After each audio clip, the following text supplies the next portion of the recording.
How you been, John? Traveling a lot, but doing good. Good. So let's help me out with these unwritten rules here. Is baseball going to get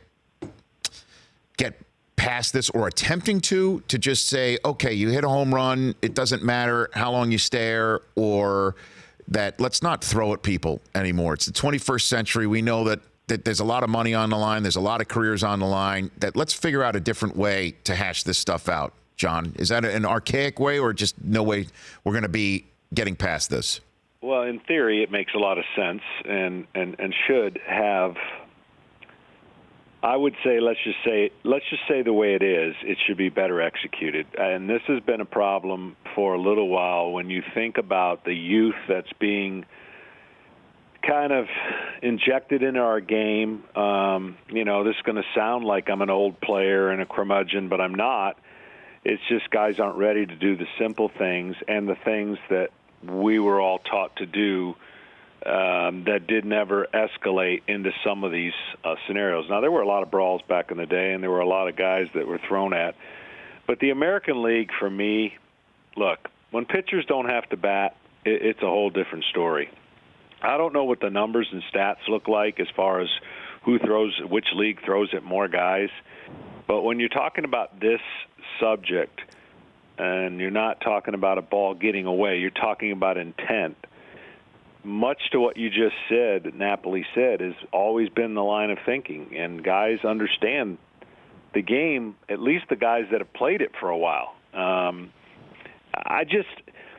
have my button when he gets pushed is when a pitcher throws behind or near a head. I just can't tolerate it. I don't think there's a place for it. And that's the part that gets people kind of fired up, is when you see a ball whiz by a guy's head or thrown behind him. There's just not – it's not an executed part that's that hard. It's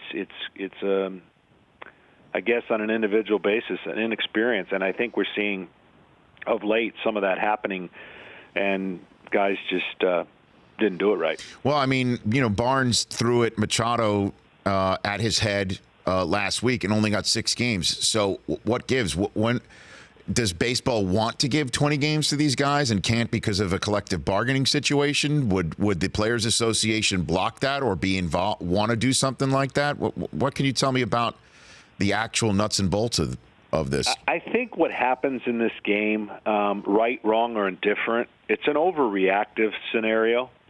I mean, when Buster Posey gets crushed at home plate, whether his technique was right or not, you end up having a new rule. When something happens at second base, you end up having a new rule.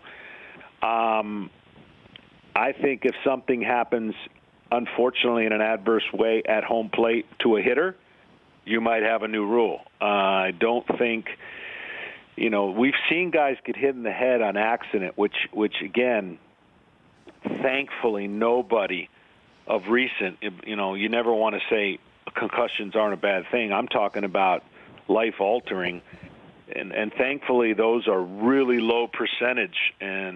But I think if this were to happen, let's say in the intent, it's hard to improve intent, but it looks like you were trying to do something to a hitter, I think that's when you're going to see it change.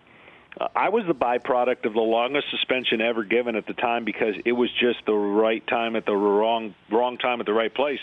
There was a slew of, it seemed like, brawls back in the early 2000s, and we got in one, and that became the new, I guess, suspension. I got 8 games, and I've hit less people in the history of the game per inning than I think anybody. But I think the game, and when you have the umpires getting involved too early, it's amazing what you can see. 2 different sides, 8 different people can see the same thing and come to different conclusions.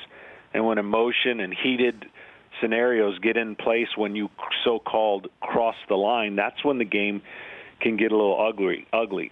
Veteran players or players that do it right, you never see a situation get ugly. Now, whether that's a place for the game or not, hockey has fighting and somewhat encouraged, I guess.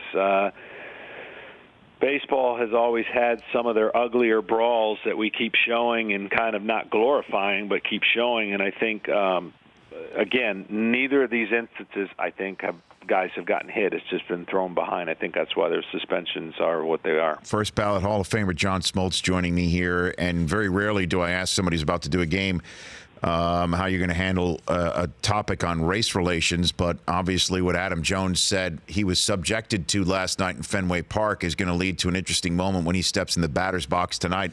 I don't know if you've had your pre broadcast meeting with Bob and Tom Verducci, but obviously you and Costas and Verducci are going to have a conversation tonight. What are you expecting this evening in Fenway Park, John? You know, it's interesting. I'm just getting caught up because I flew in last night, and no, there's no place for it. I mean, look, fans are going to be fans, but you can't do that. You can't. That's not something that represents all of Boston or even the fan base. You know, it could be coming from a select few. I just don't think.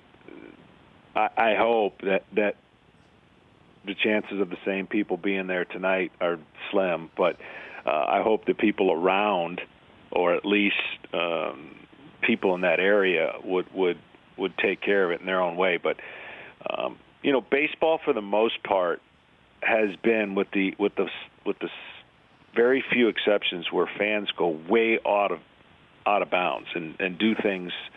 You know, we had the John Rocker days, and that was not fun, and that certainly affects your whole team in that scenario. But for Adam Jones, he shouldn't obviously be subject to anything quite like that. And I guess tonight we'll follow it and document it, but hopefully it's not an issue. And we'll certainly sit down and talk with the manager and see what if or how it could be handled differently. Yeah, I don't know if you're aware of this, but the mayor of Boston's calling for everyone to give Jones a standing ovation tonight. So like I said, when he steps in the batter's box, that's what I hope to hear, and it should be an interesting moment on MLB Network tonight. John Smoltz joining me here on the show. Who's the biggest surprise of the season? I mean, you've got Houston at 17-9, Baltimore at 16-8.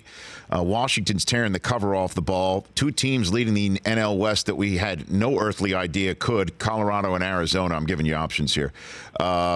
Thames in Milwaukee, and then obviously what the Yankees are doing. What would you say is the biggest surprise so far, John?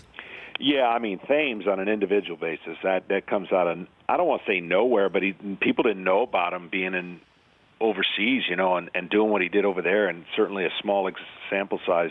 So that's incredible, and I think he's handled that in an incredible way, because we know what comes with instant success or success that we think can't be legit. So good for him, and at least the way he's handled it and communicating how this season has gone for him. From team standpoint, there's always that first 1/6 of the season where you look at it and go, okay, is this sustainable? The Yankees have been a way big surprise. They've had some injuries. They're getting one closer to get another huge part back. Can they pitch like this all year? I don't know, but they got some magic working. They almost pulled off 3 of the greatest comebacks I've ever seen. And, you know, they're right in the thick of things without really being on full throttle. Baltimore always amazes me. Where do they get it? How do they do it? Buck Showalter does a great job. And I think from the West standpoint, I think Arizona's a little more sustainable than Colorado. But at the end of the day, it's, you know, if it makes for a better divisional race, I think that's awesome. But the Dodgers just have too much. I don't know if it can slow them down in that division. I like the Houston Astros, what they did in the offseason. I thought that was the best under-the-radar moves. Nobody really talked much about it. You'll be seeing them add a starter if they're in the mix like this. I think they have to. It takes them to the next level. And then just beware of the same simple kind of teams that were there last year, the Cubs and the Cleveland Indians. Until someone can prove that they've got a better pitching rotation than the Cleveland Indians, then, you know, they're still the teams that you look at. Boston, to me, is a surprise in the other way. I don't think it'll last. I think they'll be right where they need to be once they get healthier. They got to figure out their defense and a little bit of offense that seems to go awry when Sale and Porcello pitch. So The intrigue in baseball is always right around now, and then this is the team you have, but will this be the team that continues forward? And in Boston's case, I don't think so. All right. Well, I look forward to the call of the game tonight from Fenway Park. Should be a lot of fun. Thanks for having me. Oh, well, great to have you on, John, as always. That's John Smoltz, and it'll be Sale tonight against Asher for the Baltimore Orioles this evening. The Rich Eisen Show, weekdays at noon Eastern on Audience.